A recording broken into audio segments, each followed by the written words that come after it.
inna min suwaril makasib almuharrama, miongoni mwa sura na picha za machumo ya haramu,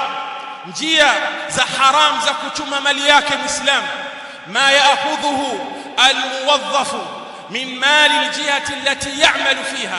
ni kile anachokichukua yule aloajiriwa, mfanyakazi, mtumishi, anachokichukua katika upande ambao ameajiriwa, akawa anafanya kazi katika sehemu hiyo, akachukua mali hiyo ala wajhi ghairi alhaqi, katika njia isiyokuwa sawa. Fa inma yatakassabuhu, ikawa yeye anaichuma mali hiyo ala tariqa, an tariqi ar-rishwa, anatuma mali yake ndani ya sehemu yake, ofisi yake aliyoajiriwa katika serikali au taasisi binafsi au duka alokabidhiwa au ofisi aliyopewa, akawa anaichuma mali hiyo katika njia ya rushwa, au an tariqi al-khiyana,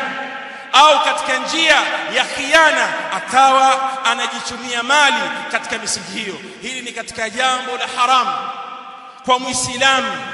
na fahamu kwamba haya ni katika mambo ambayo Allah Azza wa Jalla ameyakataza.